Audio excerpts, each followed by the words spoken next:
Hi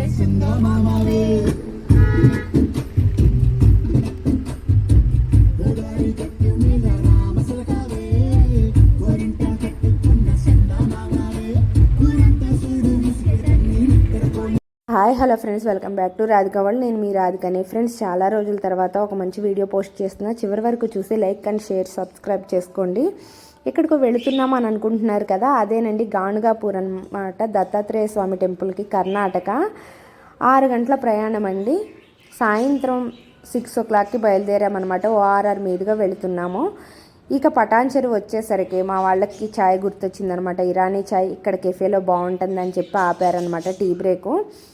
మా వారు ఇక నన్ను ర్యాగింగ్ చేయటం మొదలుపెట్టారండి. తీస్తుందరా ఇక వీడియో మొదలుపెట్టింది అనేసి అంటున్నారనమాట. వాళ్ళు అన్నంత మాత్రాన మనం ఆపమనుకోండి. చూసారా, ఇక్కడికి గనక పిల్లల్ని తీసుకొని వస్తే ఇక అంతే సంగతులండి. అన్ని స్నాక్స్ ఉన్నాయన్నమాట, ఎక్కువ బేకింగ్ ఐటమ్స్ అన్నీ దొరుకుతున్నాయి. మనం ఒకటి అనుకొని వస్తే లోపలికి వచ్చిన తర్వాత ఇంకొకటి అయ్యిద్ది.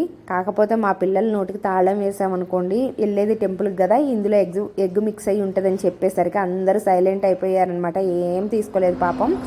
ఇక అక్కడ నుండి తిన్నగా కొడితే కర్ణాటక దాటామండి. ఇక్కడ ఒక టెంపుల్ అయితే కనిపిస్తుంది. చక్కగా టెంపుల్ ఓపెన్ చేసిందనమాట. ఎందుకంటే ఆ రోజు కాముడు పౌర్ణమి, అంటే హోలీ జరిగిద్ది కదా, కాముడిని దహనం చేస్తారు కాబట్టి ఇక్కడ టెంపుల్ ఓపెన్ చేసిందనమాట. మేము ఇంక లోపలికి వెళ్ళి చక్కగా దర్శనం చేసుకున్నాం. రాత్రి 10 అవుతుందండి. అదిగోండి కాముడు దహనం కోసం పుల్లలు అయితే, కట్టె పుల్లలు అయితే ఏర్పాటు చేశారనమాట టెంపుల్కి ముందు. రాత్రి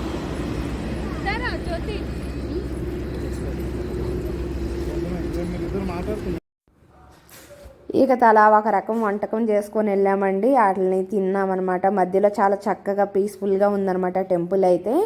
అక్కడ తినేసి బయలుదేరామండి. దారిలో వెళ్తున్నప్పుడు ఇలా శివుడి గుడి కనిపించిందండి. చాలా పెద్ద శివుడి విగ్రహం అనమాట. ఆగుదామన్నా అర్ధరాత్రి టైం కదా, ఆగకుండా వెళ్ళిపోయామన్నమాట. ఇక 1 కల్లా మేము రీచ్ అయ్యామండి. అక్కడ పార్కింగ్ వచ్చేసి మాకు అర్ధగంట పట్టింది. ఎంత క్రౌడ్ ఉందో ఆ టైంలో కూడా.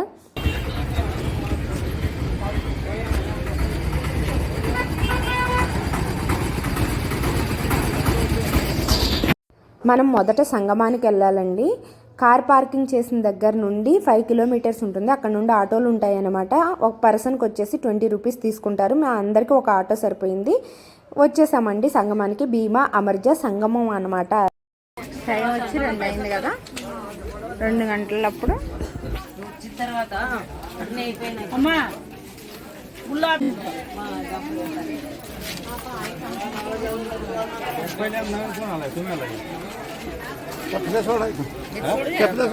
ఫస్ట్ సంగమంలో స్నానం చేసిన తర్వాత దేవుణ్ణి దర్శించుకోవాలి కాబట్టి మేము సంగమానికి వచ్చామండి. మేము వచ్చినప్పుడు 2 అయింది, కానీ అక్కడ జనాలు అయితే చాలామంది నిద్ర చేస్తూ ఉన్నారండి. చూశారు కదా, 2 కూడా ఎంత క్రౌడ్ ఉందో. ఆ కనిపించేది ఔదుంబర వృక్షం అండి, అదే రావి చెట్టు అనమాట. ఇంకా మేము డైరెక్ట్గా సంగమం దగ్గరికి వెళ్తున్నాం అనమాట. ఇలా మెట్ల దారి అయితే ఉంటుందన్నమాట. ఇక్కడ భీమా అమర్జ నదులు అయితే ఉంటాయన్నమాట.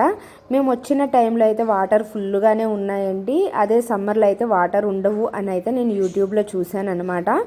ఇంకా మేము అక్కడికి వెళ్ళే దారిలో చాలా పూజా సామాన్లు అయితే అమ్ముతూ ఉన్నారండి. 50 రూపాయలు ఒత్తులు అవి ఇస్తున్నారనమాట. మనం కావాలంటే తీసుకువెళ్ళి అక్కడ నది దగ్గర వదిలేయచ్చు అనమాట. మేము స్నానం చేసిన తర్వాత వచ్చి మళ్ళీ తీసుకెళ్ళామండి. కానీ వీడియో తీయటానికి చాలా చీకటిగా ఉందన్నమాట. 2 కదండి, లైటింగ్ లేకపోవడం వల్ల మీకు నది అనేది కనిపించట్లేదు. మధ్యలో దీపాలు అవి కనిపిస్తుంది కదా, అదేనండి నది. ఇంకా అందరూ మగవాళ్ళు అయితే స్నానాలకు వెళ్ళిపోతున్నారు. ఇంకా మేము కూడా స్నానం చేసి దేవుణ్ణి దర్శించుకోవాలి.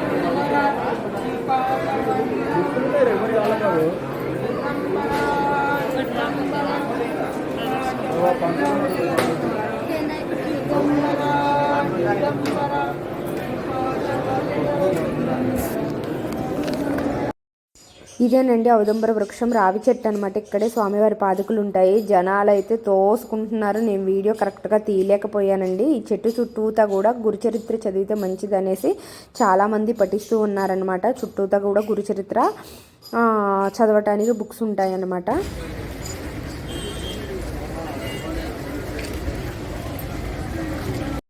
స్వామివారి పాదుకల దర్శనం అయిన వెంటనే ఇంకా మెయిన్ టెంపుల్కి బయలుదేరామండి. సంగమం నుండి మెయిన్ టెంపుల్కి కూడా ఆటోలోనే వెళ్ళాలండి. 4 కిలోమీటర్స్ అనమాట. పర్ పర్సన్కి 20 రూపీస్ అనమాట. ఇక అందరం కలిసి ఆటో తీసుకొని అయితే బయలుదేరాము. మార్నింగ్ టైం కదా, టీ తాగి ఆ టీ షాప్లోనే మనం తీసుకెళ్ళిన లగేజీలన్నీ పెట్టుకున్నాం అనమాట. కష్టం కదా క్యూలో నడవాలంటే లగేజ్తో పాటని అందులో పెట్టుకున్నామండి. చూసారా ఆ టైంలో కూడా అంటే 5 o'clock అప్పుడు కూడా ఎంత రష్ ఉందోనండి. ఆ కనిపించే గోపురమే మెయిన్ టెంపుల్ యొక్క గోపురం అనమాట. ఇక మేము దర్శనానికి వెళ్తున్నామండి. జనాలు చూసి అయితే భయం వేసింది. ఈ టెంపుల్ని ఎందుకో నేను ఫస్ట్ టైం విన్న వెంటనే రావాలి అనిపించింది. అనుకున్న వెంటనే రాగలిగాను. కాకపోతే నాకు ఇక్కడ నచ్చనేది ఒకటేనండి, టెంపుల్ అయితే ఫుల్ కమర్షియల్ అండి. ఇక్కడ గవర్నమెంట్ హ్యాండ్ ఓవర్ అయిందో లేదో తెలియదు కానీ ప్రతిదీ కూడా కమర్షియల్డే అనమాట. మనం 20 రూపాయలు ఇస్తే ఆపోజిట్ వేలో కూడా మనకి దర్శనానికి పంపిస్తున్నారనమాట. అది ఇక్కడ చూడండి పెద్ద బిజినెస్ జరుగుతుంది. 200-300 మనిషికి ఇచ్చామంటే డైరెక్ట్ 2 నిమిషాల్లో దర్శనం చేసి పంపించేస్తారనమాట. ఇది వెనక ద్వారం అనమాట. చూసారా అన్అఫిషియల్ ఇదంతా కూడా. మనిషికి 300 చొప్పున ఇచ్చేసి ఆ దర్శనం చేసుకొని బయటకు వచ్చాము. నాకు అస్సలు ఇష్టం లేదు. కాకపోతే పిల్లలు ఏడుస్తున్నారు, చాలా పెద్ద క్యూ ఉంది, 3-4 hours పైన పడుతుంది అని చెప్పేసి తీసుకున్నారు. నాకు అసలు ఇష్టమే లేదు అలా తీసుకోవటం కూడా. ఇక్కడ కొబ్బరికాయలు అయితే కొట్టాలన్నమాట గోపురం దగ్గర. ఇదే మెయిన్ ఎంట్రన్స్ అండి, అసలు కనిపించేది. లోపల అయితే వీడియో తీయకూడదు అనమాట. మార్నింగ్ 9:30 కల్లా రిటర్న్ బయలుదేరామండి. మధ్యలో బ్రేక్ఫాస్ట్ అయితే చేసామన్నమాట. ఈ టెంపుల్ గురించి నేను యూట్యూబ్లో విన్నప్పుడు నిజంగా గూస్బంప్స్ వచ్చాయండి. నిజంగా అంత పవర్ఫుల్ అని అయితే చెప్తున్నారు. కానీ నేను వీడియో షూట్ చేయలేకపోయాను, నైట్ టైం కదా.